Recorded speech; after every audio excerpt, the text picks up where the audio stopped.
আসসালামু আলাইকুম everyone, computer বেসিকের ৯ নম্বর ক্লাসে আপনাদের সবাইকে স্বাগতম জানাচ্ছি। তো ইন্ট্রো দেখে বুঝতেই পাচ্ছেন আজকে আমাদের ক্লাসের টপিক কি হতে যাচ্ছে। আজকের ক্লাসে আমরা বেসিক সাইবার সিকিউরিটি নিয়ে আলোচনা করব। তো প্রথমে আমরা কম্পিউটার ভাইরাস দিয়ে শুরু করি। কম্পিউটার ভাইরাস আসলে কি? ভাইরাসের পুনরূপ হলো ভাইটাল ইনফরমেশন রিসোর্সেস আন্ডার সেজ। আর কম্পিউটার ভাইরাস হলো এক ধরনের ক্ষতিকর প্রোগ্রাম যা আপনার কম্পিউটারে প্রবেশ করে নিজে নিজে ছড়িয়ে পড়ে এবং বিভিন্ন ধরনের সমস্যা তৈরি করে। আর এই কম্পিউটার ভাইরাস দুই ধরনের, এক হলো রেসিডেন্ট ভাইরাস আর একটা হলো non resident virus. Resident virus আসলে কি? যে সকল ভাইরাস কম্পিউটারের মেমোরিতে স্থায়ীভাবে বসে থাকে এবং যখন কোনো ফাইল বা প্রোগ্রাম খোলা হয় বা চালু করা হয় তখন সেটি আক্রমণ করে। আর এই ধরনের ভাইরাসকে বলা হয় রেসিডেন্ট ভাইরাস। আর নন রেসিডেন্ট ভাইরাস কি? যে সকল ভাইরাস মেমোরিতে স্থায়ী হয় না, কিন্তু যখন কোনো ভাইরাস আক্রান্ত ফাইল বা সফটওয়্যার চালু করা হয় এই ভাইরাসটি তখন সক্রিয় হয়ে যায় এবং ফাইলটির কাজ শেষ হলে এই ভাইরাসটিও নিষ্ক্রিয় হয়ে যায়। এবার চলুন আমরা কিছু ভাইরাসের সাথে পরিচিত হয়ে নিই যে সকল ভাইরাস সচরাচর বাংলাদেশে ক্ষতি করে। আর এখানে যে ভাইরাসগুলো আপনারা দেখতে পাচ্ছেন এই ভাইরাসগুলো ছাড়াও আরও অনেক ভাইরাস আছে যেগুলো আমাদের দেশে প্রবেশ করে। আসলে আমরা যেহেতু বিভিন্ন ক্র্যাক সফটওয়্যার ব্যবহার করি আর এই সফটওয়্যারগুলো বিভিন্ন ইন্টারন্যাশনাল ওয়েবসাইট থেকে আমরা ডাউনলোড করে থাকি, তো সেই সকল ওয়েবসাইট এবং সফটওয়্যারের মাধ্যমে আমাদের কম্পিউটারে কিন্তু ভাইরাস ছড়ায়। আর এই যে এখানে কিছু ভাইরাস দেখতে পাচ্ছেন যেমন র্যানসমওয়্যার, তারপর হলো shortcut virus, Trojan horse virus, autorun virus, Sality virus, adware virus এবং স্পাইওয়্যার ভাইরাস। তো বর্তমানে যারা নিয়মিত কম্পিউটার ব্যবহার করে তারাও হয়তো জানে যে এই ধরনের ভাইরাসগুলো কম্পিউটারে আমাদের ক্ষতি করে থাকে। তো আপনাদের কম্পিউটার অ্যান্টিভাইরাস যদি এই ধরনের কোনো ভাইরাস ডিটেক্ট করতে পারে আপনারা অবশ্যই সতর্ক হয়ে যাবেন। আর এই যে কম্পিউটার ভাইরাসগুলো দেখলেন এই ভাইরাসগুলো আপনার কম্পিউটারে কি কি ক্ষতি করতে পারে? কম্পিউটার স্লো করে দেয়, কম্পিউটারের ফাইলগুলো ডিলিট করে দিতে পারে, ব্যক্তিগত তথ্য চুরি করতে পারে, প্রোগ্রাম বা উইন্ডোজ নষ্ট করে দিতে পারে। এখন আপনাদের প্রশ্ন থাকতে পারে যে আমাদের কম্পিউটার আসলে ভাইরাস কিভাবে ছড়ায়? বিভিন্ন ধরনের অজানা ওয়েবসাইট থেকে সফটওয়্যার ডাউনলোড করলে আপনার কম্পিউটারে ভাইরাস ছড়াতে পারে। সন্দেহজনক কোনো ইমেল অথবা লিঙ্কে ক্লিক করলে আপনার কম্পিউটারে ভাইরাস ছড়াতে পারে। ভাইরাসযুক্ত পেন ড্রাইভ যদি ব্যবহার করেন সেই ক্ষেত্রেও আপনার কম্পিউটারে ভাইরাস ছড়াতে পারে। তো এই বিষয়গুলো আপনারা খেয়াল রাখবেন। এবার চলুন আমরা জেনে নিই যে ভাইরাস থেকে আসলে কিভাবে রক্ষা পাওয়া যায়। তো ভাইরাস থেকে বাঁচার জন্য আপনাকে অবশ্যই আপনার কম্পিউটারে একটি অ্যান্টিভাইরাস ব্যবহার করতে হবে। তো এখানে আপনারা সবার প্রথম দেখতে পাচ্ছেন ইসেট। এটা আমাদের বাংলাদেশে বিভিন্ন ওয়েবসাইট থেকে আপনি লাইসেন্স কিনে ব্যবহার করতে পারেন। তারপর রয়েছে কাসপারস্কাই, নর্টন, বিট ডিফেন্ডার এবং এভিজি অ্যান্টিভাইরাস। তো এই অ্যান্টিভাইরাসগুলো আপনারা বাংলাদেশের বিভিন্ন ওয়েবসাইট থেকে পারচেস করে আপনাদের কম্পিউটারে ব্যবহার করতে পারেন। আর এই পাশে আপনারা আরেকটি অ্যান্টিভাইরাস দেখতে পাচ্ছেন যেটার নাম হলো মাইক্রোসফট ডিফেন্ডার। আর এই অ্যান্টিভাইরাসটি একেবারে ফ্রি, যেটা মাইক্রোসফট কোম্পানি থেকে দেওয়া হয়। আপনারা আপনাদের কম্পিউটারে দেখতে পাবেন। এই যে এই জায়গায় একটু খেয়াল করুন, এই যে এখানে এখানে একটা আইকন দেখতে পাবেন আপনার কম্পিউটারে। এই আইকনটা হলো মাইক্রোসফট ডিফেন্ডার অ্যান্টিভাইরাসের আইকন। আপনারা যদি এই জায়গায় ক্লিক করেন, তারপর এখান থেকে যদি ভাইরাস অ্যান্ড থ্রেট প্রোটেকশনে যান এবং এই যে এখান থেকে যদি আপনারা ম্যানেজ সেটিংয়ে যান, এখানে আসার পর এই যে দেখতে পাচ্ছেন মাইক্রোসফট ডিফেন্ডার অ্যান্টিভাইরাস।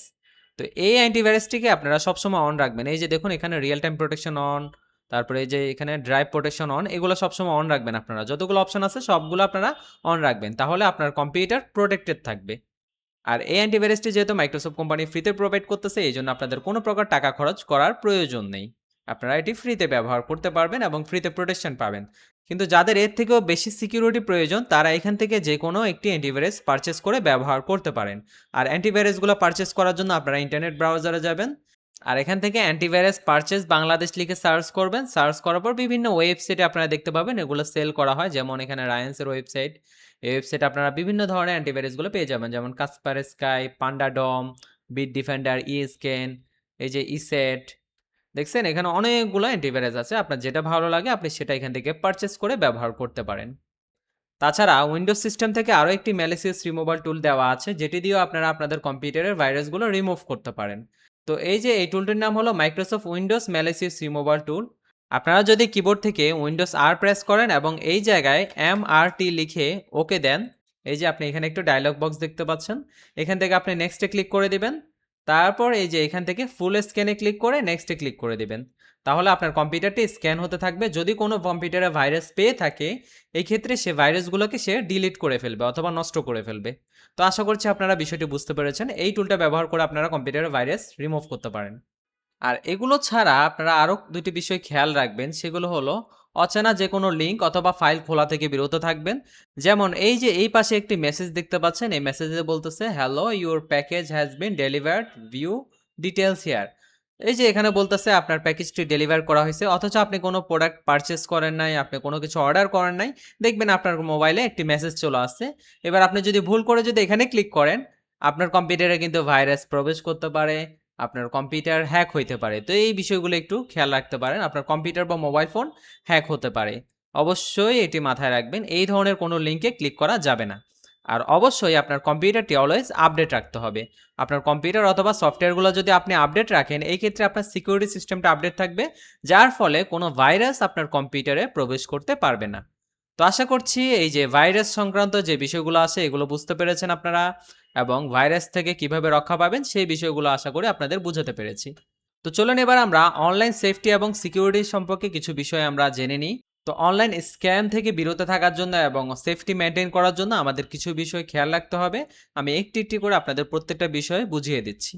তো এই যে এখানে একটি আপনারা মেসেজ দেখতে পাচ্ছেন, এটি অনেক সময় আমাদের মেইলে পাঠানো হয় অথবা অনেক সময় আমাদের ফেসবুকে মেসেজ পাঠানো হয় যে এই যে 24 hour left to request review see why, হ্যাঁ, এই ধরনের একটা আইডি থেকে আমাদের মেল পাঠানো হয়। আসলে এই মেসেজটি কোনো ফেসবুক থেকে পাঠানো হয়নি, এটি আসলে একটি পেজের নাম। এই যে এটি একটি পেজের নাম বা প্রোফাইলের নাম।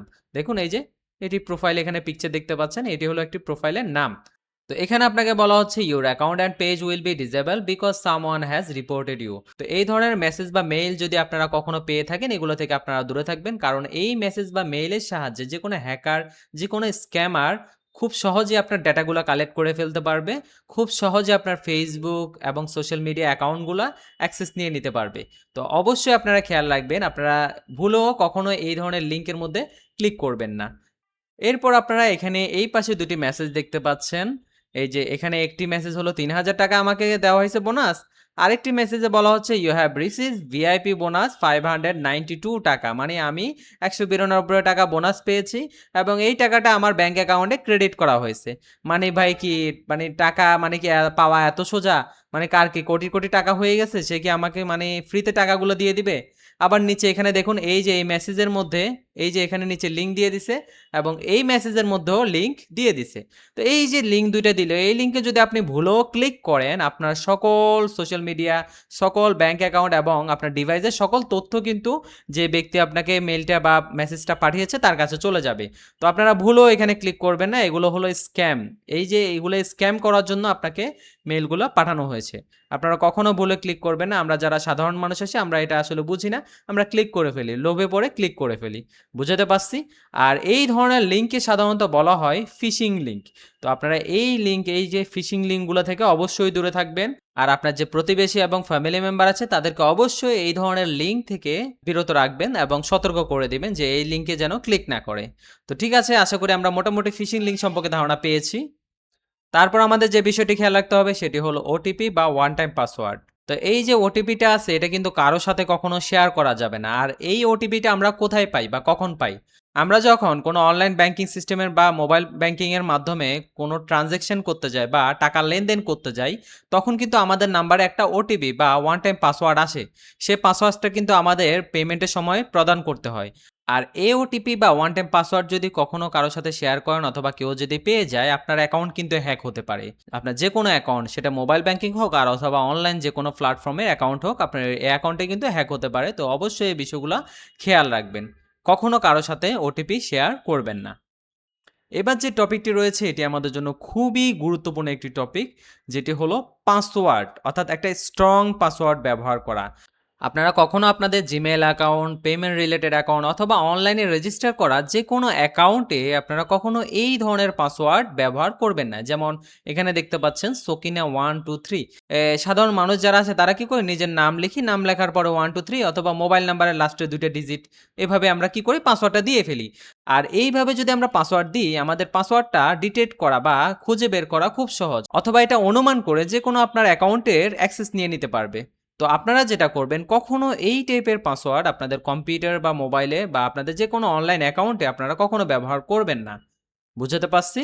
আচ্ছা, আর এই যে আপনারা ডান পাশে খেয়াল করেন, এটি হলো স্ট্রং পাসওয়ার্ড। এই যে এখানে, তো আপনাদের যে পাসওয়ার্ড আছে এই পাসওয়ার্ডে অবশ্যই আপনারা লেটার, বড় হাতের এবং ছোট হাতের লেটার, তারপর হলো সিম্বল, এই যে হ্যাশ দেখতে পাচ্ছেন সিম্বল, তারপর হলো এখানে এই যে ডিজিট অথবা নাম্বার, এই যে মিক্স করে এই টাইপের আপনারা পাসওয়ার্ড দেওয়ার চেষ্টা করবেন। আর এই ধরনের পাসওয়ার্ডগুলোকে বলা হয় স্ট্রং পাসওয়ার্ড।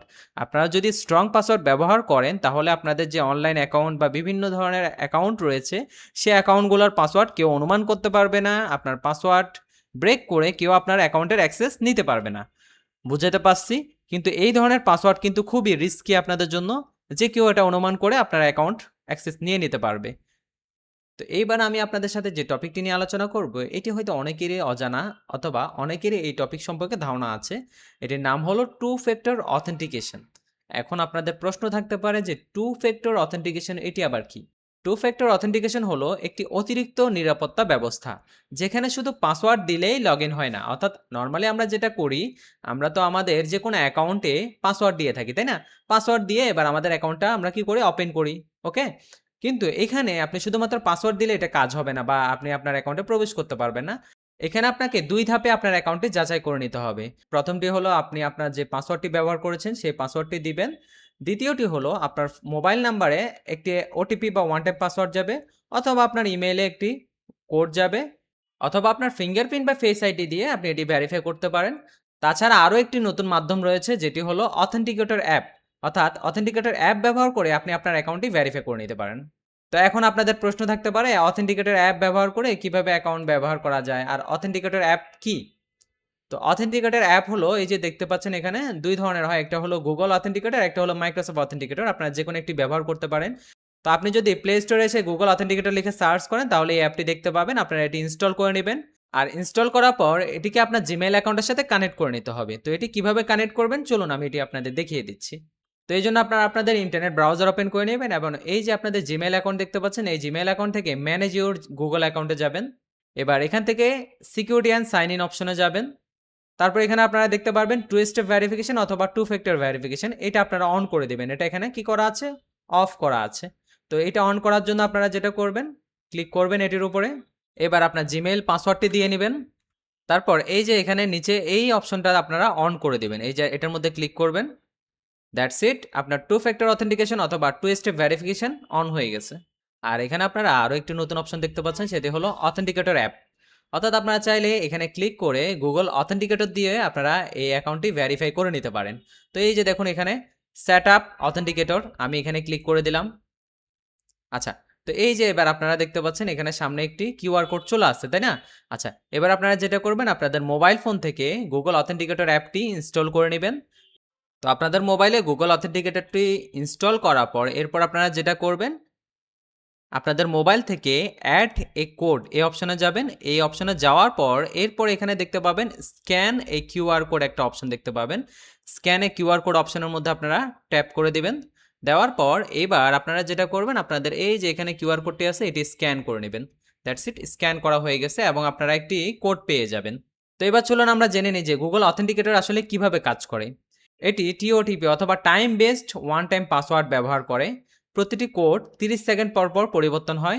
6 ডিজিট কোড দেখায় এবং 30 সেকেন্ড শেষ হলে পুনরায় নতুন করে কোড জেনারেট করে। তো আপনারা এই পাশে স্ক্রিনে দেখতে পাচ্ছেন এখানে এই যে কোডটি রয়েছে এটি কিন্তু এই যে 30 সেকেন্ড সময় ধরে থাকবে এবং 30 সেকেন্ড শেষ হওয়ার সাথে সাথে নতুন আরেকটি কোড অটোমেটিক জেনারেট হবে। তো এইটা আসলে খুবই স্ট্রং একটা ভেরিফিকেশন সিস্টেম। আপনারা চাইলে এটি ফলো করতে পারেন, গুগল অথেন্টিকেটরের মাধ্যমে এটি আপনারা ইউজ করতে পারেন। এটি আসলে সহজ এবং খুবই ইফেক্টিভ একটা মেথড। আর লাস্ট আমাদের আরও একটি বিষয় জেনে রাখতে হবে, সেটি হলো গুগল ড্রাইভের সঠিক ব্যবহার। যারা ক্লাস করছেন তারা হয়তো গুগল ড্রাইভ সম্পর্কে অনেক কিছুই জানেন, কিন্তু যারা জানে না তাদের জন্য আমি আজকের এই বিষয়টি আপনাদের একেবারে সহজভাবে বুঝিয়ে দেওয়ার চেষ্টা করব যে গুগল ড্রাইভ আপনি কিভাবে কি করবেন, গুগল ড্রাইভ দিয়ে কিভাবে আপনি ডাটা ব্যাকআপ রাখবেন, সেই সকল বিষয় আমি দেখাই দিব। তো সবার প্রথমে আমরা জেনে নিই যে আসলে গুগল ড্রাইভ কি। গুগল ড্রাইভ হলো গুগল কোম্পানির একটি স্টোরেজ সার্ভিস। অর্থাৎ এই ড্রাইভের মধ্যে আপনি বিভিন্ন আপনার ডাটাগুলো সংরক্ষণ করে রাখতে পারেন।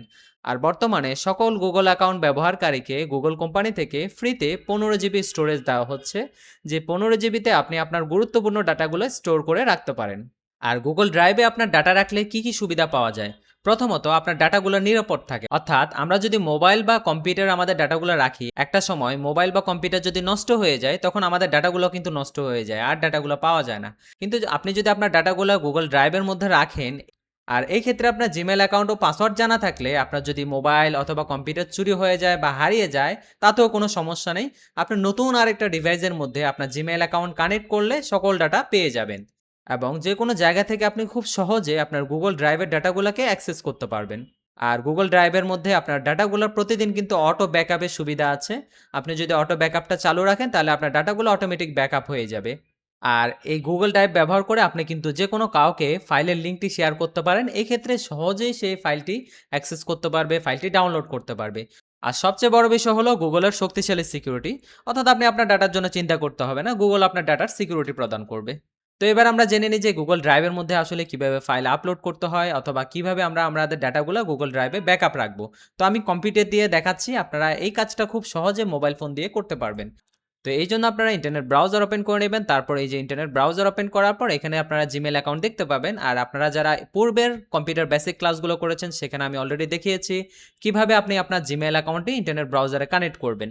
যাই হোক, তো এখানে এই যে দেখতে পাচ্ছেন এখানে 9 ডট একটি অপশন, এই অপশনে যাবেন, যাওয়ার পর এখানে দেখুন ড্রাইভ অপশন আছে, এই ড্রাইভ অপশনে আপনারা চলে যাবেন।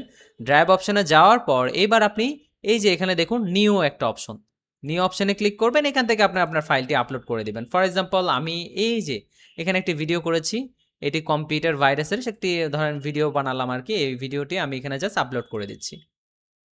তো এখানে দেখতে পাচ্ছেন আপনারা ভিডিওটি আপলোড হয়ে যাচ্ছে, এই যে দেখুন আপলোড হয়ে গেছে অলমোস্ট, দ্যাটস ইট, এটি আপলোড হয়ে গেছে। তো আপলোড হওয়ার পর এবার আমি এখান থেকে জাস্ট রিলোড দিব। রিলোড দিলে আপনারা দেখতে পাচ্ছেন এই যে আমার ফাইলটি আপলোড হয়ে গেছে। তো আপনারা খুব সহজে এই পদ্ধতি ফলো করে আপনাদের যে কোনো ফাইল বা ডাটাকে গুগল ড্রাইভের মধ্যে আপলোড করে রাখতে পারেন। আর আপনারা যদি কোনো ফোল্ডার ক্রিয়েট করে তারপর ফাইলগুলো রাখতে চান, এই ক্ষেত্রেও আপনারা করতে পারেন। নিউতে যাবেন, এটা নতুন ফোল্ডার ক্রিয়েট করে নেবেন, এই যে নতুন ফোল্ডারে যাবেন, নাম দিয়ে দিবেন, যেমন আমি দিলাম ইম্পর্টেন্ট ডকুমেন্ট, মানে গুরুত্বপূর্ণ ডকুমেন্ট দিয়ে আমি একটা ফোল্ডার ক্রিয়েট করতেছি। তো আপনারা এখানে দেখতে পাচ্ছেন আমার ফোল্ডারটি ক্রিয়েট হয়ে গেছে। এবার আমি এই ফোল্ডারে ডাবল ক্লিক করে এই ফোল্ডারের ভিতরে যাচ্ছি এবং এবার যে কোনো ফাইল আমি ড্র্যাগ করে এনে এখানে ছেড়ে দিলেই হবে। তো আপনারা দেখুন আমি একটি ফাইল এখানে ড্র্যাগ করে ছেড়ে দিচ্ছি, এই যে ডেইলি নোটসটাকে আমি এই যে এই জায়গা থেকে এখানে এনে ড্রপ করে দিচ্ছি, দ্যাটস ইট। তো এবার আপনি দেখতে পাবেন এই ফোল্ডারের ভিতরে এই যে ডেইলি নোটটা চলে আসছে। তো এভাবে আপনারা খুব সহজে আপনাদের ডাটাগুলোকে আপনারা ব্যাকআপ রাখতে পারেন অথবা গুগল ড্রাইভের মধ্যে ব্যাকআপ রাখতে পারেন। আর এই পাশে আপনারা কত জিবি স্টোরেজ ব্যবহার করেছেন সেই বিষয়গুলোও দেখতে পাবেন। এই যে দেখুন এখানে কত জিবি ফ্রি আছে এবং কত জিবি আপনি ব্যবহার করেছেন, এগুলো আপনারা দেখতে পাবেন। আর মোবাইল ইন্টারফেস থেকেও আপনারা সেম ভাবে আপনাদের যে কোনো ফাইল আপনারা আপলোড করে নিতে পারবেন। তো আশা করছি গুগল ড্রাইভে ফাইল ব্যাকআপ রাখার বিষয়টি আপনারা সবাই বুঝতে পেরেছেন। তো এই ছিল আমাদের আজকের ক্লাস। আর আজকের ক্লাস নিয়ে যদি আপনাদের কোনো প্রশ্ন থেকে থাকে অবশ্যই আমাদের সাপোর্টে জয়েন করে আপনার সমস্যাটি সমাধান করে নেবেন। তো দেখা হচ্ছে পরবর্তী ক্লাসে, সবাই ভালো থাকবেন। আসসালামু আলাইকুম।